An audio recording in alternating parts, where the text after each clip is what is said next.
What is up, everyone?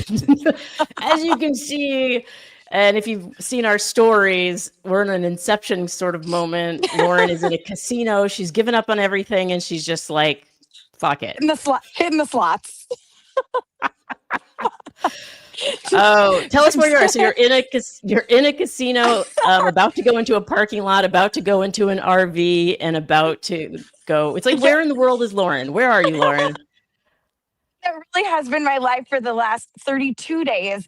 I am on 1,000 miles to Memphis, and we are in the home stretch. We end on Thursday when we cross the bridge from Arkansas into Memphis, and today we are crossing the bridge from Mississippi into Arkansas. So I am outside the With a Isle police escort, you mentioned. With a police escort, yes, we have a police escort.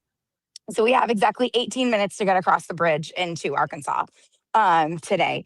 And so I am at the Isle of Capri Casino, headed to our RV, which is the cooling station and first aid station. We've got a crew with us.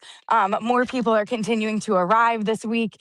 Yesterday, we were in Clarksdale, Mississippi, and had the best time at two different random music moments as we walked across the street and people invited us in. Moment. Yeah, it's been the journey of a lifetime.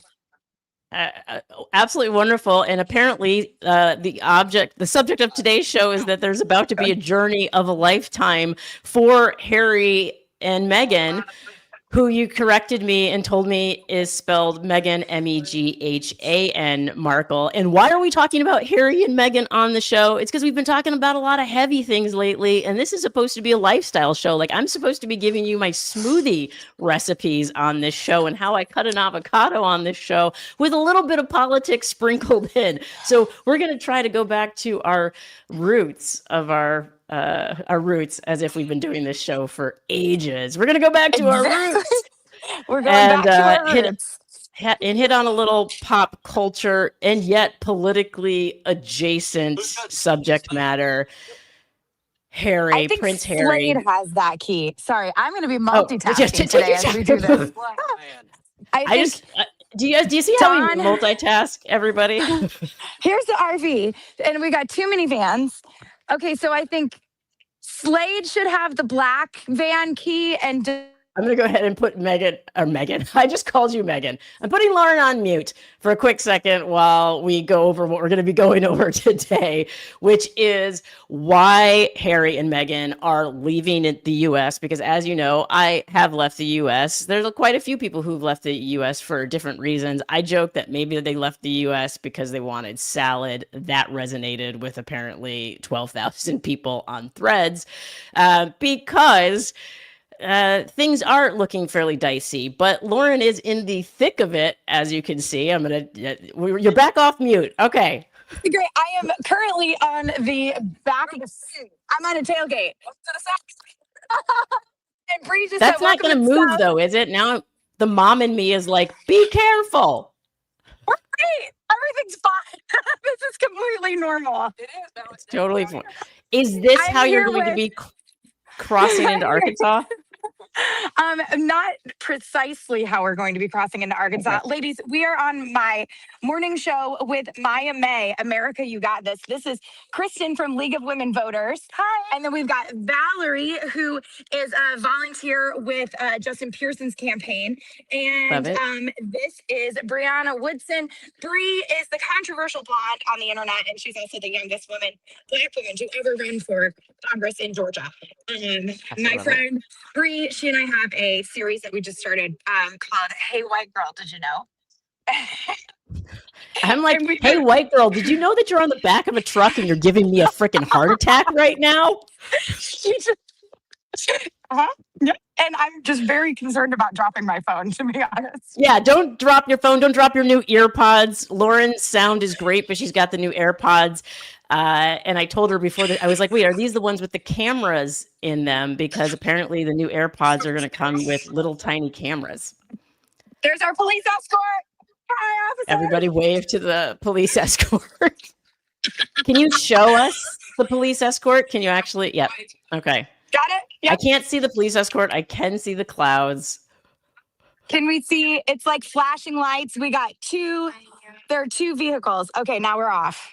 Okay, so All are right. your legs actually okay? Yes, please get out of the truck so that the mom and me does not have an And then we've absolute got heart attack. Brenna Perez over here on In a film, field, coming out of the field. coming out of the field. We got the whole crew. Hey guys, say hi to America. You got this. Good morning. All right. Actually, can you ask everybody? Ask one person, Brenna, maybe Yes. whoever's next to you. Ask them if they Okay. think we've got this. Okay, let me ask. Hey, Richie. This is my friend Maya, and she wants to know: do we got this, America? We got this. We got this. Okay. Oh wait, I can't hear him because of. Take off one of your earpods and give it to him. Put this Yeah, one in. there you go. Yep, and then talk to her. Yeah. Now, so justice and reconciliation. It's going to happen. And that's It's gonna what happen. we are doing. Yeah, no doubt. We Okay. got this. You got it. And You got this. Richie has been with us since day one and walking just every step with us. And he's become the heartbeat of 1,000 Miles to Memphis, carrying that flag and Mascot. That's it. Well, they say that action is the antidote to despair. So it looks like there's a lot of action and you're on the tail end of it all. So after this, what do people need to do to ensure that we've got this between now and the midterms? Oh, it looks like we don't have his sound again. Does he still have the AirPod? Yeah, here we do have it. Here. There we go. 60 days out. So we got the registration part handled. We're going to move on to getting people to the polls. Make sure, and early voting. Just get it in while you can, right? Any opportunity. Don't procrastinate. But Don't we? when we come up to the elections, let's make sure that we get everybody to the polls. Take a friend. Love it. So it's registering, making sure people understand why we're going to the polls, and then getting to the polls. Rinse and repeat. We're just going to keep doing that over and over again ad infinitum. Make your voting plan. Know where your polling place is. Double, triple check because they might change it last minute. And if you're in line, stay in line. Oh, yeah. We'll bring you treats while you're there. I was going to say, can you bring treats? Because depending on the state, it seems like they want people to starve while they're in those long lines. Nope. Mutual aid's going to stop all that. See, they can't stop us from taking care of each other. Amazing. That's exactly what I want to hear. Thank you so much for being on this walk. I know so many people would like to be there walking with you, but can't be. So you're walking for those who can't. I blame her. Blame her. Nice meeting you, Maya. Nice meeting you too. Oh, so vibes are good. I don't know what he blames you for because I couldn't hear what you said, but oh, just all he's blaming you for getting him out there and being a part of the process. You see. So okay, so you're marching, but Meghan Markle and Harry are like, F it, we're not marching. We're headed back to the UK. And I did not know that you were a Meghan Markle, Prince Harry fan. I am too a little bit, even though I didn't spell her name right. Yep. I'm very into, I've been a royal watcher, not in an obsessive way, but in a fascinating kind of way. And we're just taking selfies. And ever since Princess Diana, that was kind of that era. I'm a millennial. But I paid really close attention to Meghan's royal transition. And because of my heart for social justice, I was really, I don't know, fascinated and also upset by the way that the British media hounded her in such a toxic and dangerous way. So I watched it and I posted about it back when everything was in the thick of it. So what my 2 cents is here, this is what they wanted all along. They wanted this half in, half out model where they could still have a private life and protect their children and themselves from the ravenous British press and the way that it kicks up society and people to get really hateful for them. So they wanted to protect their private lives and also still believe in monarchy. Like they've never denounced the monarchy. They never really wanted to fully pull out. So I think this is very much on brand with what they wanted the entire time. So it makes sense to me. But the timing of it is interesting. Now, some say it's because the dad is sick, and so they wanted to be near him. But they're wealthy, they're rich, they're former royals. They could fly and see him anytime they wanted to. So the fact that they're leaving America just in time for the midterms at a time when things are incredibly tumultuous, I find pretty interesting. It's fascinating. I also wonder if there's something that we don't know about their safety in the United States. I wonder if there's information that we aren't privy to that might have informed their decision to go back to the UK. Maybe they were able to work out some sort of protection deal.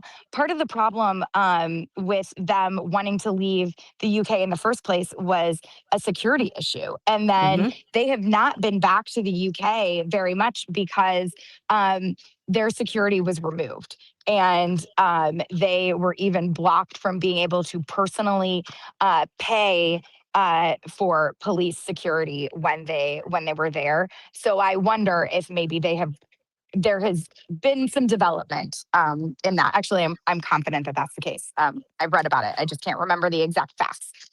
But I don't think they're going to have police protection upon return. But this is ironically some of what we talked about on the last episode, which is being priced out of safety because maybe they're safe there or not safe there, safe in the U.S., not safe in the U.S., but they have the privilege and the option of choosing safety for their children when when people in the U.S. may not have that choice. Yeah.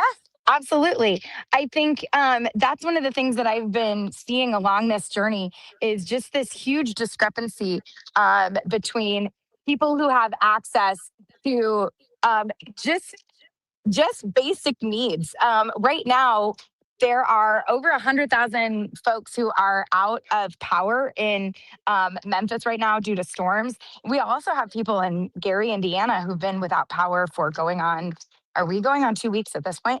It's going on 2 weeks. And I have received some messages of people telling me that it's not a race issue, but if you look at the communities that are moved higher up in the priority, there goes the sheriff, our police escort. The communities that are getting their power turned back on more quickly are prioritized. If you look at the wealth and the race disparity between those communities, it's jarring. Well, yeah, and the underinvestment in the infrastructure in the communities that are marginalized or most needed. I mean, let's be real. Part of the reason some Black families choose to move to predominantly white neighborhoods, like my family did when I was younger, is because they knew that in the white neighborhoods there were better infrastructure, better schools, better funding. And so to act like in America that anything that has to do with infrastructure doesn't also have to do with race is pretty wild. Absolutely. I love seeing the two of you walk hand in hand. I feel like I need to cue the music that I don't have. I don't have any music to cue. This is kind of our thing. Bri and I had the honor of walking across the Edmund Pettus Bridge in Selma. Was that last week? Last week. I don't even know what day it is. And we held hands and led our community walk across the Edmund Pettus Bridge together. And so now whenever we're doing something big, we hold hands. We do it together.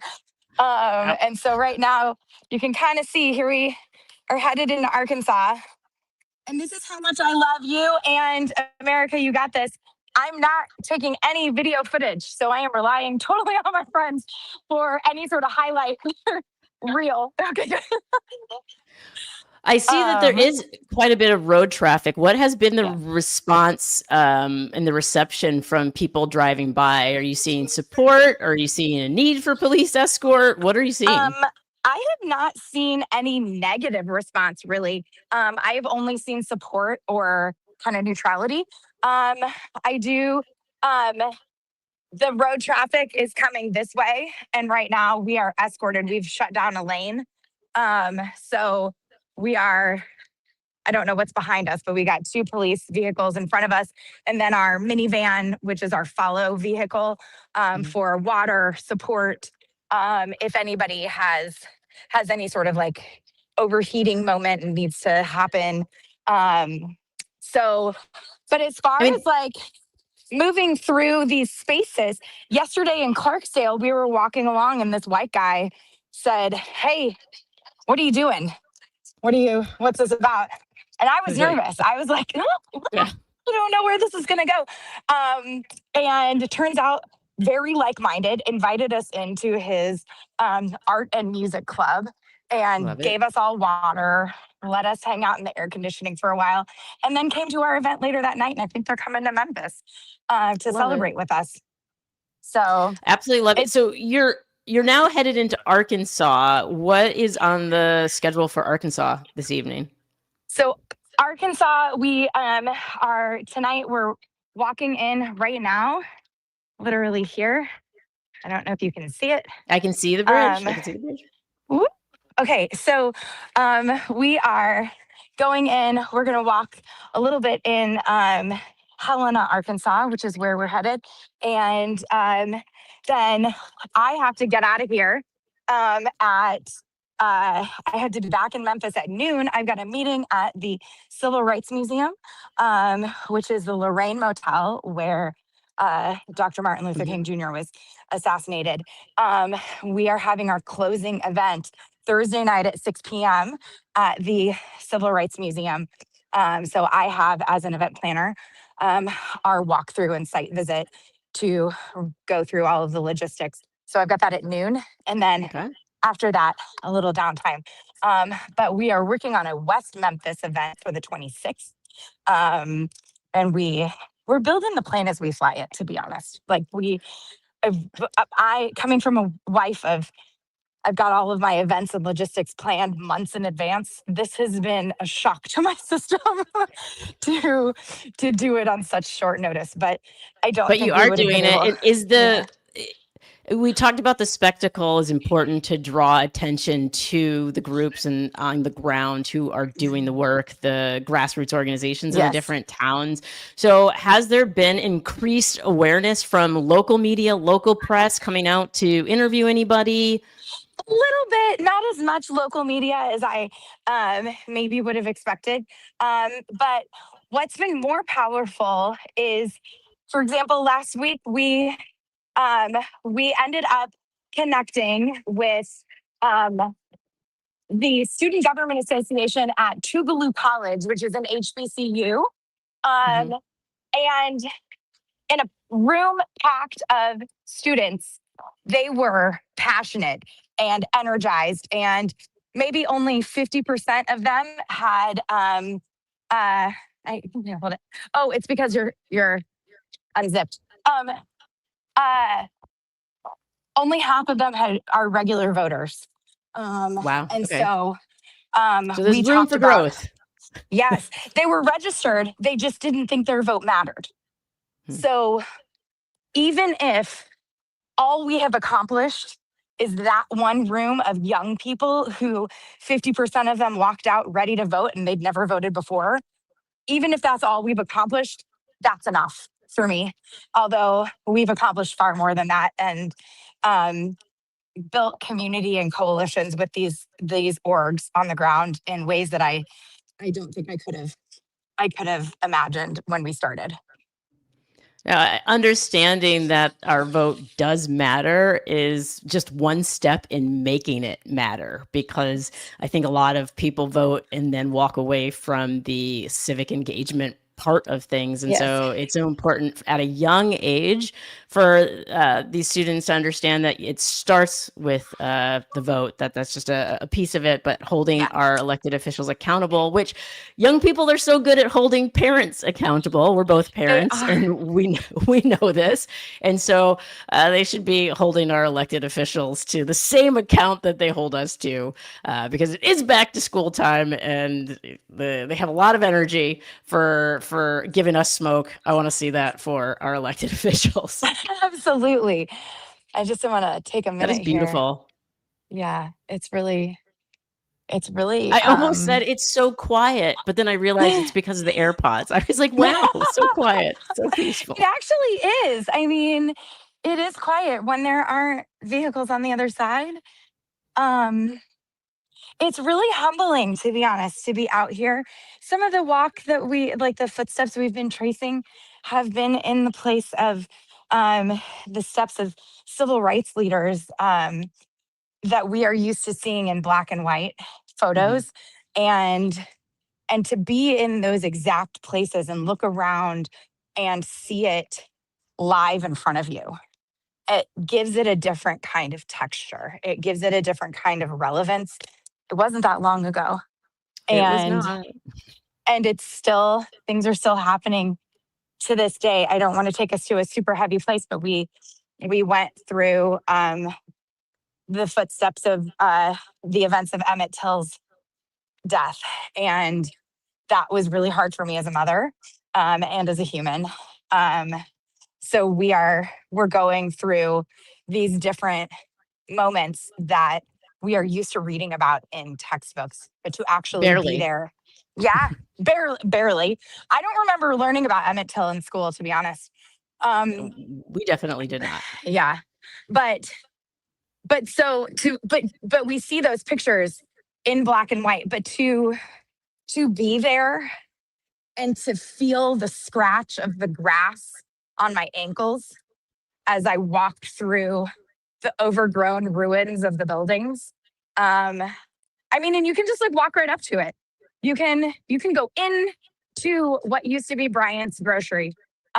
You can go into the home of the uncle where Emmett was taken. You can walk right up to the front door of Medgar Evers' home in Jackson.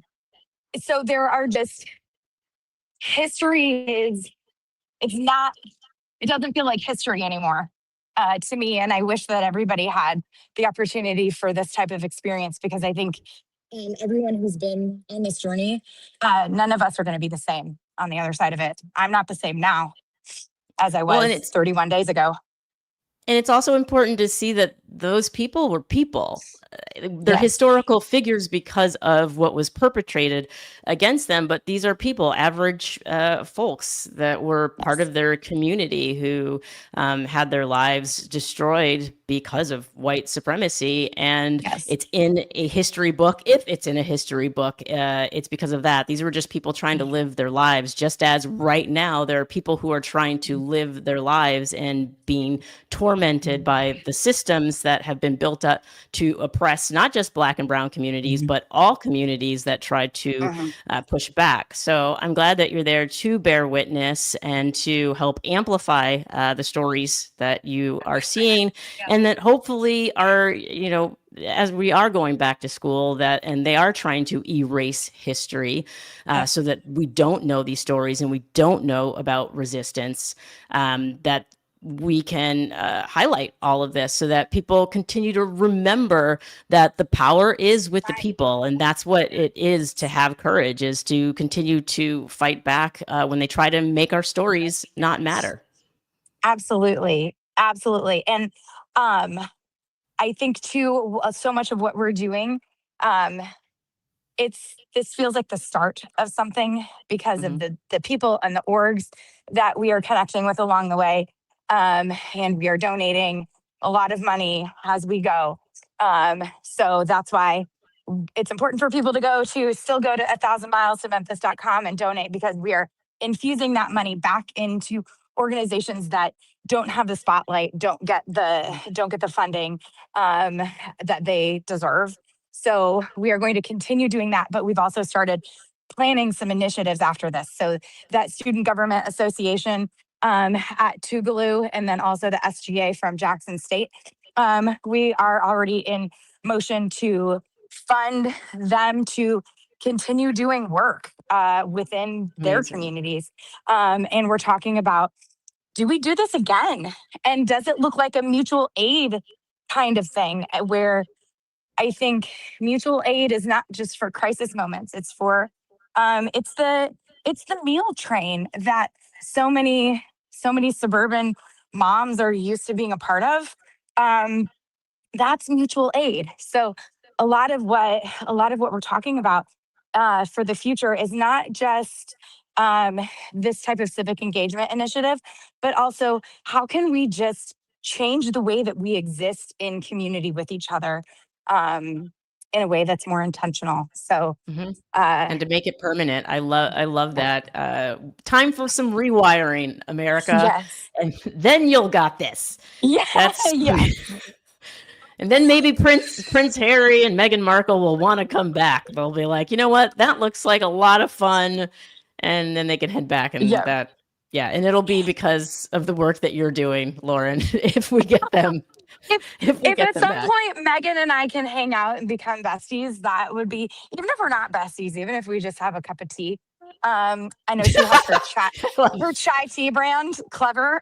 If we could have a little chai, hang out, I'd happily travel. I think that's a perfect case for her coming back, is to be able to have that collab happen. So thank you for taking us across the bridge with you, We are everyone. almost Will to be the end here. I don't know if you can see it.